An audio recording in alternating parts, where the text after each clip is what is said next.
One of the most common and costly mistakes people make after age 65 is assuming that movement only counts if it's exercise, the kind you do in a gym, wearing special shoes and measuring your heart rate. It's a mindset deeply ingrained in our culture. If it doesn't come with sweat or a fitness tracker, it must not be doing anything. But for older adults, that idea isn't just misleading, it's dangerous. As people age, many start to feel overwhelmed or discouraged by the idea of formal exercise. Maybe the knees aren't what they used to be.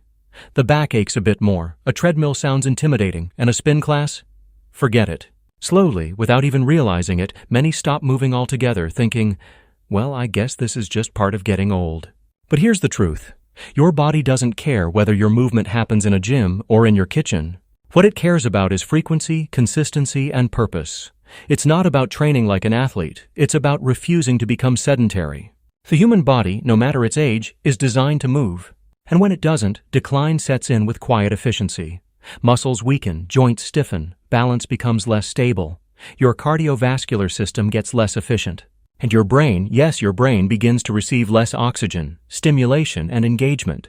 You might not even notice it happening. But day by day, the slope becomes steeper. You start reaching for support when you stand. You feel winded climbing the stairs. You avoid walking more than a few minutes. Before long, simple tasks feel exhausting. And yet, the solution is shockingly simple. It's not high-intensity interval training or yoga at dawn. It's regular, low-effort motion throughout the day. It's walking around your house during commercial breaks. It's standing while folding laundry. It's lifting your legs while brushing your teeth. It's walking to the mailbox, bending to tie your shoes, reaching to put away the groceries. Research has shown that just standing up and moving around for 3 minutes every 30 minutes, yes, just 3 minutes, can reduce your risk of dying early by over 30%. That's a staggering statistic. And it underscores something crucial. Movement doesn't have to be big to be beneficial. It just has to happen. You see, when you stop moving, your body doesn't just slow down. It starts preparing for shutdown. Your metabolism dips. Your digestion slows. Your brain starts reducing output. Your lungs become less elastic. Your bones become more brittle. It's like your body is saying, oh, we're not needed anymore. Okay, let's wind this down. But the good news? This decline is not inevitable. It's reversible. Even small increases in movement can stimulate blood flow, rebuild muscle, improve balance, and protect your brain. You don't need to run marathons. You just need to tell your body through consistent motion, I'm still here, keep going. Let me tell you about Miriam, an 81-year-old woman from Oregon. Miriam had always been active when she was younger, raising 3 kids and working as a nurse. But after retirement and the passing of her husband, she started spending more time indoors. She wasn't sick, but she noticed she felt stiff and tired all the time. She used to love gardening, but even that started to feel like a chore. One day, she had a minor fall. Not serious, but enough to scare her. Her daughter, who was visiting from out of state, gently suggested a new approach. Not joining a gym or getting a trainer, but simply making sure she moved a little every half hour. So Miriam set a timer on her phone to chime every 30 minutes. At first, all she did was stand up and walk around her house, once around the dining table, maybe a few shoulder rolls, a few knee bends. Within 2 weeks, she said she felt noticeably better. Her energy returned, the stiffness faded. 3 months later, she no longer needed her cane in the morning. She even started gardening again, just 15 minutes a day. It's like my body woke up, she said. And that's exactly what movement does. It wakes you up, not just physically, but emotionally and mentally. It sends oxygen to your brain, improves your mood, boosts your immune system, and strengthens your bones. It also helps digestion, reduces your risk of blood clots, and improves your sleep. You see, the most dangerous part of inactivity isn't the physical consequences. It's the belief that slowing down is natural. Yes, a little slowing is expected, but inactivity is not. There's a difference between aging and atrophy. And when you treat motion as optional, you fast-track the very thing most people fear, losing their independence. But here's the great news. You can reclaim it. You can start right now. Stand up, walk around your chair, do 5 leg lifts, roll your shoulders, reach for something high up. Dance a little if music is playing. It doesn't have to be pretty, it just has to be something. And as you commit to this small, sustainable habit, you'll begin to rewrite the story of your aging. You'll stop feeling like a victim of time and start feeling like the author of your own longevity. Remember, every single step counts. You don't have to run, you just have to move. Mistake number 2, skipping preventive health checks. Here's a mistake that might not seem like a mistake at all until it's too late. Only going to the doctor when something hurts. It's incredibly common. Many people in their 60s, 70s, and even early 80s feel relatively fine. Maybe a little slower, a little more tired, but nothing serious. So they skip their annual exams, ignore that mild but persistent fatigue, and tell themselves it's probably just aging. But here's the problem. The most dangerous health issues in later life don't scream for your attention, they whisper. They creep in silently, without pain, without fanfare, and without any obvious symptoms, until the damage is already done. High blood pressure, type 2 diabetes, colorectal cancer, prostate issues, kidney disease. These are the kinds of conditions that can steal years from you, not in dramatic moments, but in slow, steady decline. You might feel fine while your arteries are hardening. You might have energy even as your blood sugar creeps dangerously high. You might have no clue your bone density is plummeting until a fall leaves you with a fractured hip. That's what makes skipping preventive care so dangerous. You're not avoiding a hassle. You're missing your chance to intervene early while you still have choices, while your body is still working with you, not against you. And the irony? Preventive checks are often quick, non-invasive, and completely manageable. A simple blood pressure check, a fasting glucose test, a colonoscopy every 10 years, bone scans every few years, annual physicals. These are your early warning systems. They're like smoke detectors in your house, there to alert you before the fire gets out of control. The saddest part is that many people avoid these appointments out of fear. Fear of bad news, fear of losing independence, fear of being told something they don't want to hear. But in reality, facing your health head-on is the opposite of surrender. It's courage, it's empowerment. When you know what's happening inside your body, you gain the ability to take action. You become a participant in your own story, not just a bystander. Let's look at a powerful example. Leonard, a 76-year-old retired mailman from Pennsylvania. Leonard had always been relatively healthy, and he prided himself on toughing things out. He hadn't seen a doctor in almost 5 years.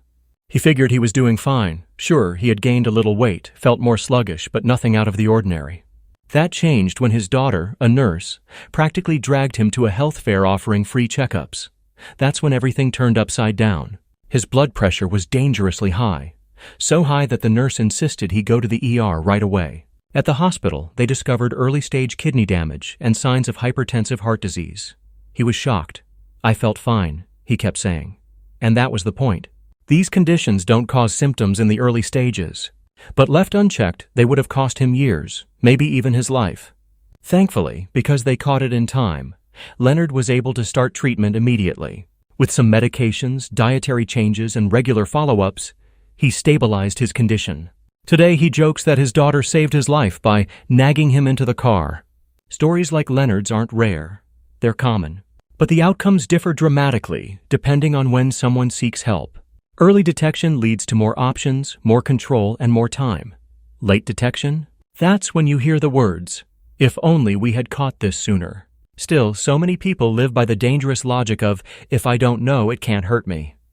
But in older adulthood, the opposite is true. What you don't know is exactly what can rob you of your vitality. And the only way to know is to check. Think of your doctor not as someone who exists only for emergencies, but as a partner in your longevity. Build a relationship. Go to your yearly physical even if you feel great. Get the screenings appropriate for your age and sex. Colonoscopies, mammograms, prostate exams, bone density scans, cholesterol panels, and blood sugar checks.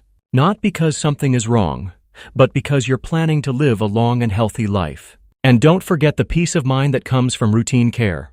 Knowing your numbers, tracking your health, being able to say with confidence, "I'm doing okay." That kind of reassurance lifts emotional stress, which in itself can improve physical health. It's all connected. Preventive health isn't about paranoia, it's about presence. It's about choosing to stay involved in your health instead of leaving it to fate. Because aging doesn't mean surrender. It means being smarter, being proactive, and showing up, not just for emergencies, but for the quiet moments that could shape the rest of your life. So, if you've been avoiding a checkup or putting off a screening, this is your sign. Pick up the phone, make the appointment, write down your questions. It's not weakness, it's wisdom. You deserve to know what's going on in your body. You deserve to have choices. You deserve to stay in the driver's seat as long as possible. And you can, if you check under the hood once in a while. Mistake number 3, isolating yourself from others. When we think of threats to our health as we age, our minds usually jump to the usual suspects: heart disease, cancer, maybe diabetes. But loneliness? Most people don't even put it on the list. Yet according to a growing body of research, chronic social isolation is just as damaging to your health as smoking 15 cigarettes a day. Let that sink in. Feeling cut off, disconnected, or unseen doesn't just hurt emotionally. It physically weakens the body, chips away at mental clarity, and quietly shortens your lifespan.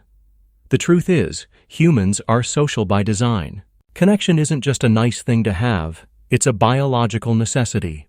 Your brain, your immune system, your heart, your hormones.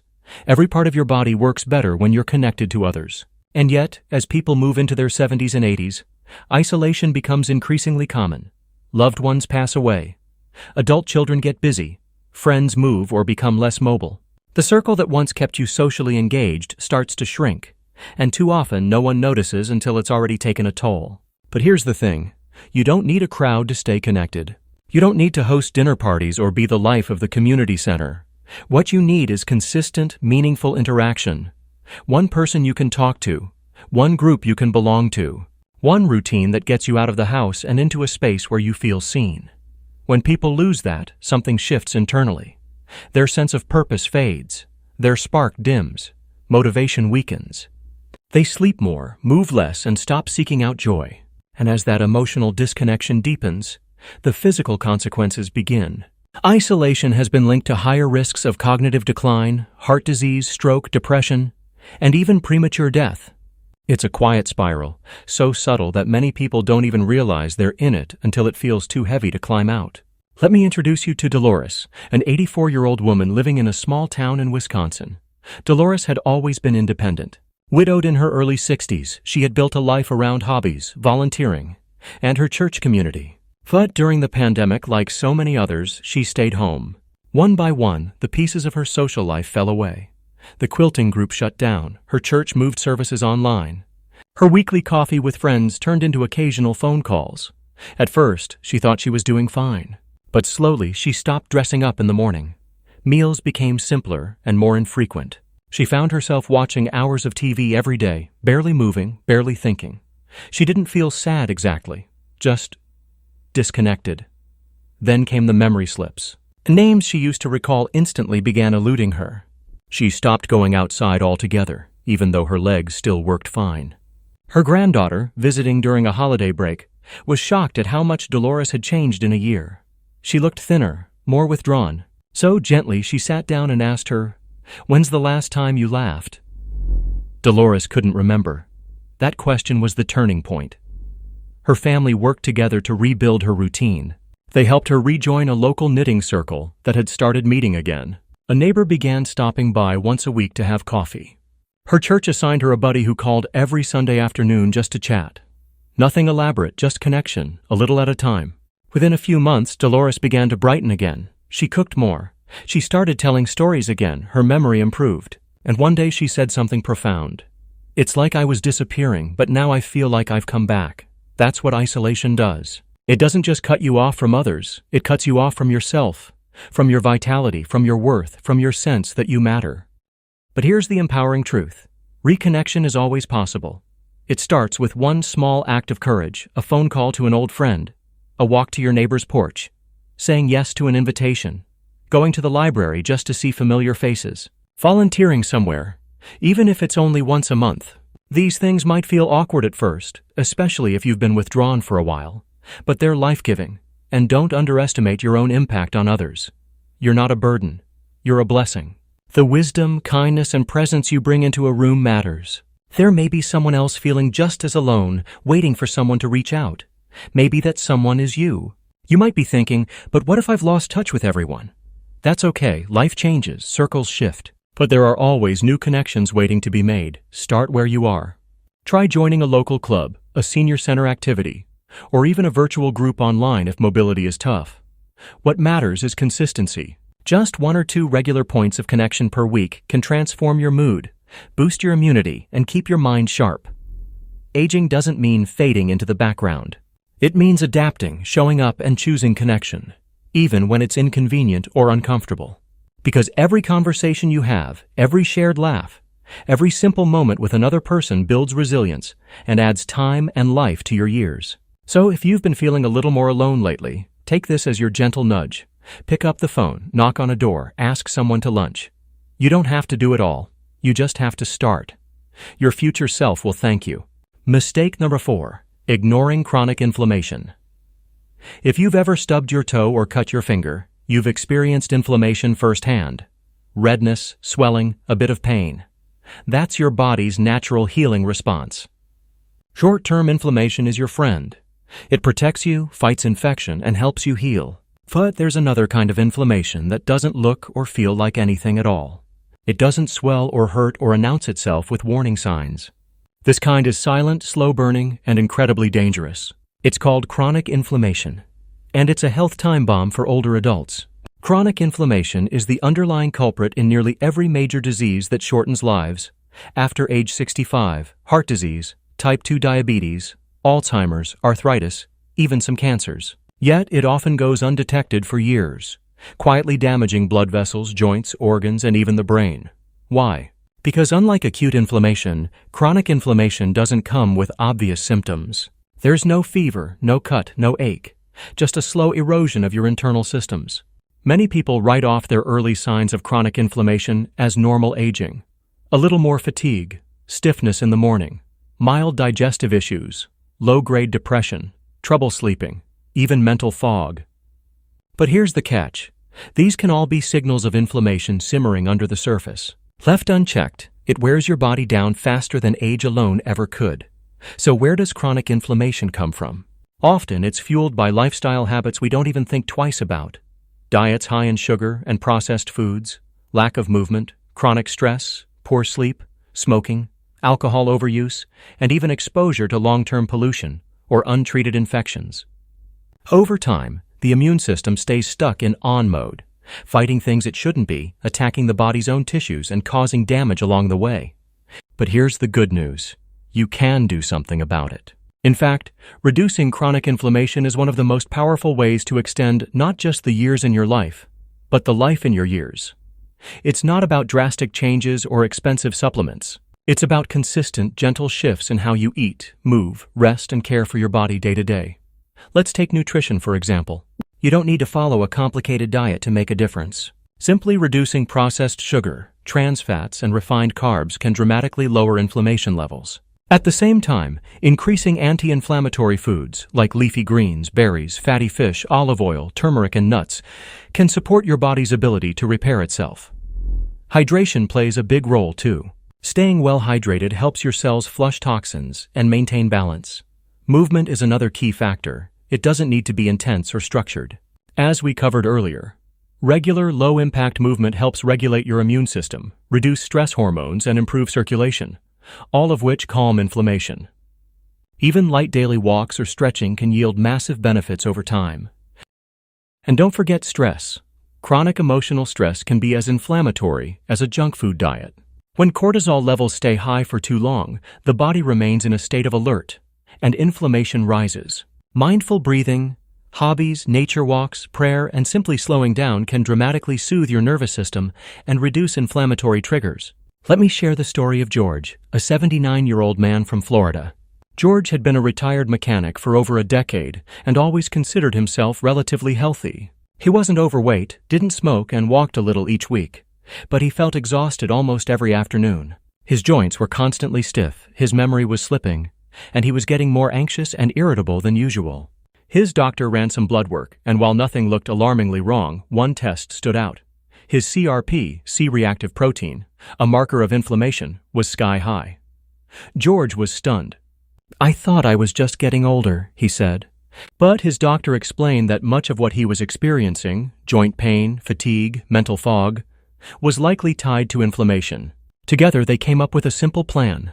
Cut back on sugary snacks and fried food, start a daily 20-minute walk, and replace his usual late-night TV session with a short breathing meditation. The changes were subtle, but within a few weeks, George noticed a difference. He wasn't as stiff in the morning, his energy returned. He found it easier to focus and even started sleeping through the night again. At his follow-up, his CRP levels had dropped significantly. George's story is a powerful reminder that chronic inflammation isn't inevitable, and it's never too late to start calming it down. Every choice matters. A little more color on your plate, a little less sugar in your coffee, a few more steps each day. It adds up. Think of inflammation as internal noise, static in the system. And your job starting today is to quiet that noise. The reward, a clearer mind, a stronger heart, fewer aches, better sleep. And more years of being you, sharp, mobile, independent, and engaged. So if you've been chalking up fatigue or brain fog or persistent stiffness to just getting old, ask yourself, could this be inflammation? And then ask a more powerful question. What's one thing I can do today to reduce it? The answer doesn't have to be big, just real. Mistake number 5, losing a sense of purpose. This one might surprise you. A loss of purpose is one of the most powerful predictors of decline in later life. It doesn't show up on lab results or MRIs, but its effects are just as real and far-reaching. When people lose their sense of why they wake up in the morning, their body, mind, and spirit begin to quietly shut down. Purpose isn't just about having a job or raising a family. It's the fuel that gives your day meaning. It could be taking care of a garden, mentoring a neighbor, writing down your life story, helping others, or simply having a reason to get dressed, step outside, and greet the day with curiosity. And after retirement or major life changes, like losing a spouse or close friends, many older adults find themselves drifting, unsure of what they're supposed to do next. But here's what the science tells us.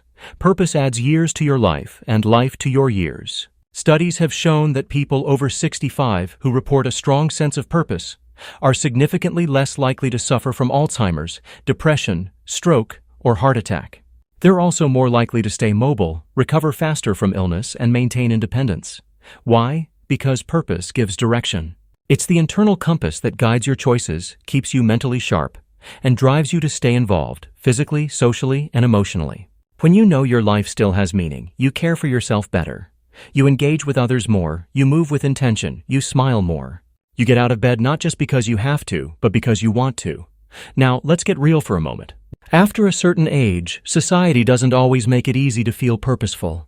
Our culture tends to idolize youth and overlook the wisdom and value of elders. That's a mistake. Because every older adult has something deeply meaningful to offer. If not to the whole world, then to their family, their neighbors, or their community. If you're alive, you still have purpose.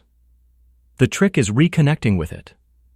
Let me tell you about Ruth, a 72-year-old woman from New Mexico. Ruth had been a high school English teacher for over 30 years. She loved mentoring students, leading book clubs, and organizing community projects. But after retirement, she moved to be closer to her daughter. And suddenly, her world got very quiet. No more busy school days. No more PTA meetings. No more reason to get up early and organize her day. She started sleeping late, watching TV all day, skipping meals. She felt invisible. Her daughter noticed Ruth's spirit fading. It's like she was unplugging from the world, she said. One day she asked Ruth, "What would make you excited again?" Ruth just shrugged. But a few weeks later, while attending a neighborhood potluck, someone mentioned the local elementary school was looking for volunteers to help with reading groups. Ruth felt a flicker of something. Nervous but hopeful, she signed up. The first day, she helped a struggling third grader sound out words. He looked up at her and whispered, "Thanks, Miss Ruth." Her heart melted. Within a month, she was going twice a week. She began waking up earlier, laying out her clothes the night before, making breakfast, and even joining a local senior book club. Her posture changed. Her eyes lit up. "I feel like myself again," she said. "Like I matter." And she did. Her presence mattered to those kids. Her energy lifted others. Her purpose gave her health back, not just physically, but emotionally. That's the power of having a reason. It doesn't have to be big. You don't need to start a charity or write a book unless you want to. Purpose can be quiet. It can live in the everyday routines that give life rhythm. Watering your plants, calling your grandchildren, writing letters, helping a neighbor with errands, or simply tending to your own well-being as an act of self-respect.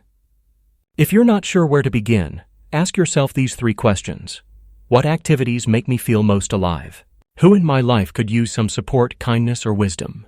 What's one thing I've always wanted to learn or try?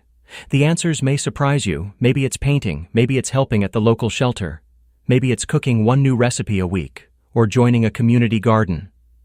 The form doesn't matter, the feeling does. That feeling of, I am still needed, I still have something to give. And don't underestimate how that purpose feeds your health. It strengthens your immune system, lowers inflammation, reduces the risk of depression and dementia, improves sleep, even slows biological aging. Yes, your biology responds to your belief that you still matter. Purpose gives structure to time. It protects against the emptiness of long, quiet days. And most of all, it nurtures joy. The kind that isn't about thrills or entertainment, but about knowing you still have something to live for, something to contribute. So if you've felt lost lately, know this: you are not done. You have not peaked, you are not past your prime. You're in a new chapter and the pen is still in your hand. All it takes is one spark to relight the fire. Mistake number 6: over-medicating or mismanaging medications. Let's be honest, medications save lives. For many older adults, they manage everything from high blood pressure to chronic pain to heart disease. But here's the catch: too much of a good thing can become a problem. And one of the most overlooked yet dangerous mistakes people over 65 make is taking too many medications or not managing them properly. It's not hard to see how it happens. Over the years, prescriptions stack up.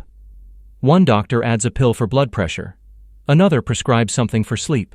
Then there's a painkiller for arthritis, a statin for cholesterol, and maybe something for anxiety. Before you know it, you're taking 5, 10, even 12 medications a day, and no one's looked closely at whether they still all belong there. This phenomenon has a name: polypharmacy. The use of multiple medications, often unnecessarily, and it's more common than you think. Nearly 40% of adults over 65 take 5 or more prescription drugs daily. But here's what people don't realize.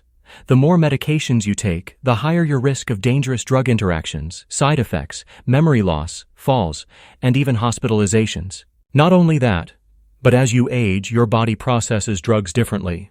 Your liver and kidneys don't clear medications as efficiently.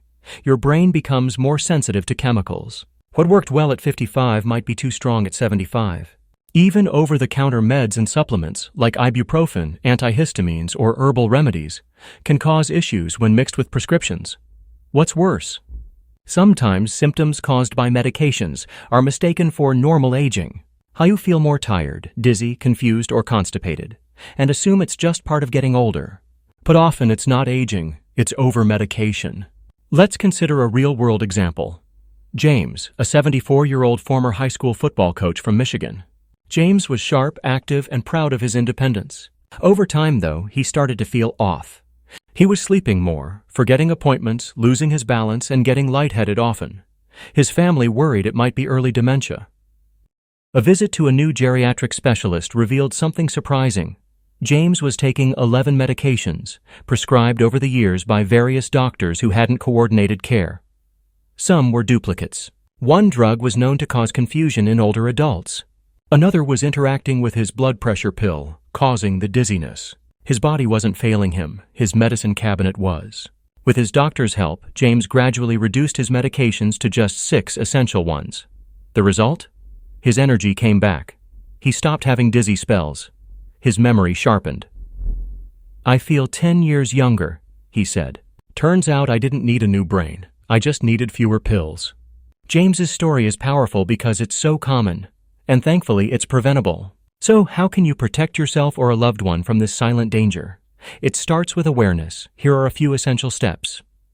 1. Do a medication review regularly. At least once a year, bring all your medications, prescription, over-the-counter, and supplements to your doctor or pharmacist. Ask, do I still need each of these? Are there any harmful interactions? Could any of these be causing side effects? Is there a safer alternative? Geriatricians, doctors who specialize in older adults, are especially trained to look at the whole picture, not just individual conditions.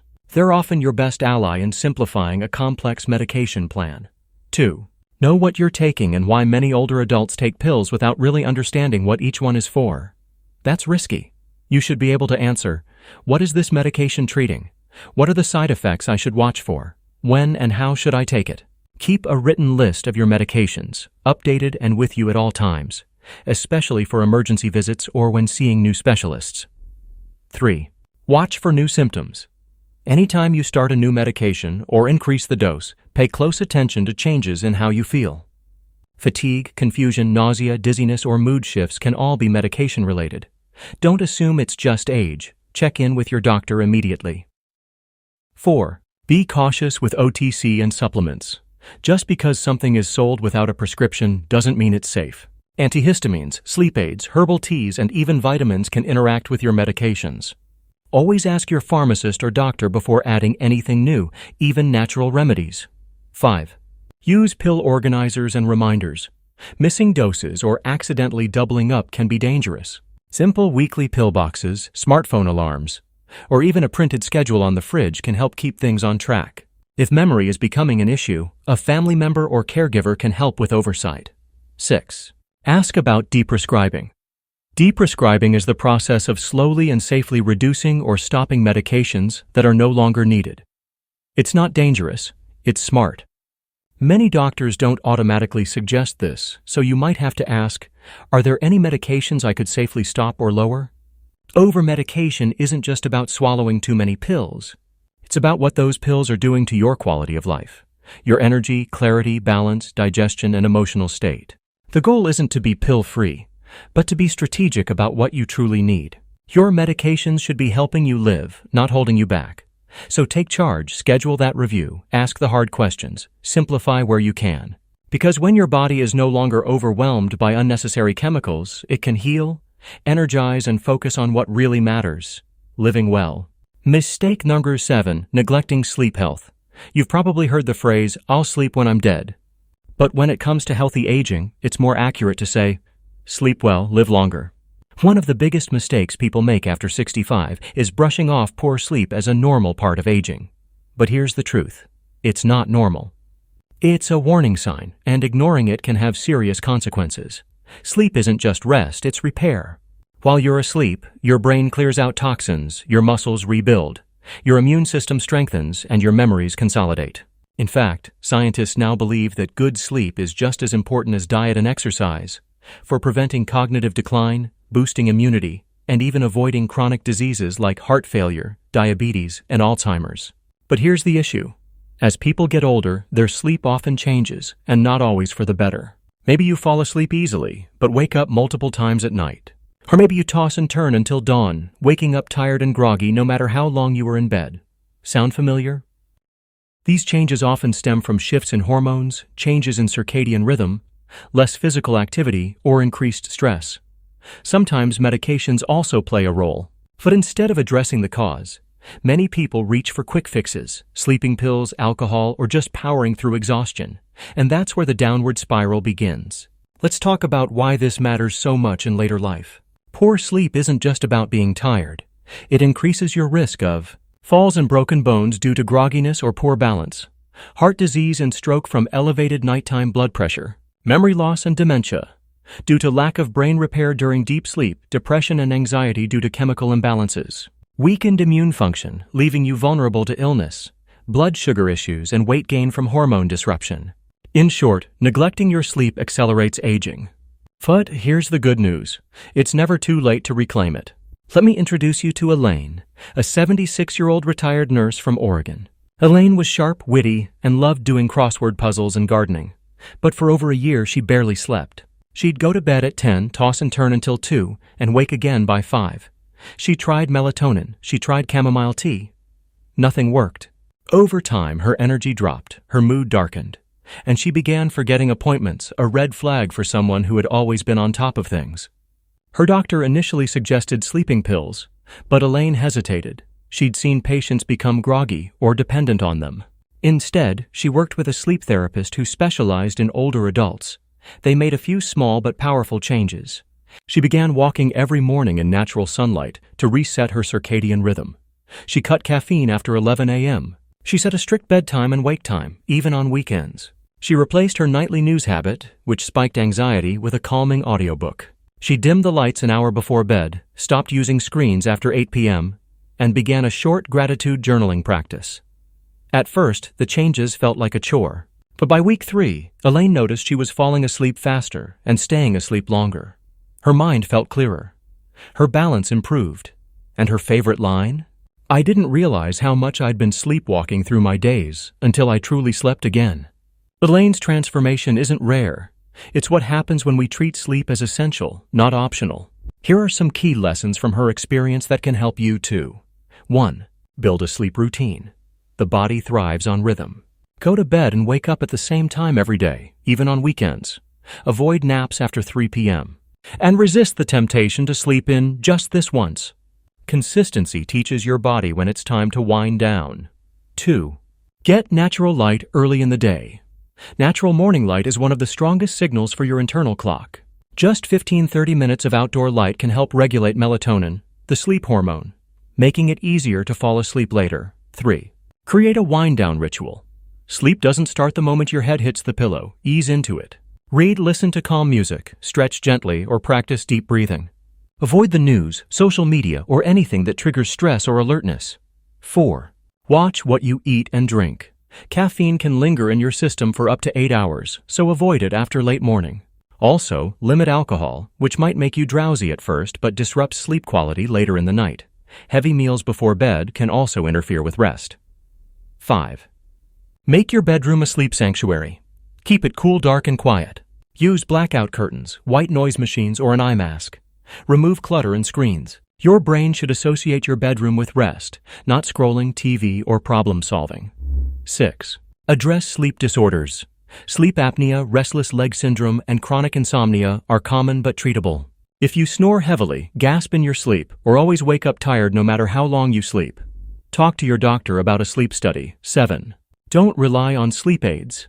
Long-term sleeping pills may help short-term but can become addictive, impair balance, and worsen memory in older adults. Natural sleep hygiene is always the safest and most sustainable path.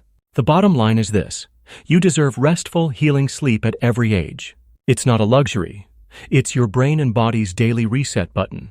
When you protect your sleep, you protect everything: your mood, your memory, your energy, and your independence. So if you've been brushing off poor sleep or thinking, that's just how it is now, stop and reconsider. Your body is wiser than you think. Give it the cues it needs, create an environment that supports rest, and gently train it to remember what deep sleep feels like. Because nothing will make tomorrow feel better than finally resting well tonight.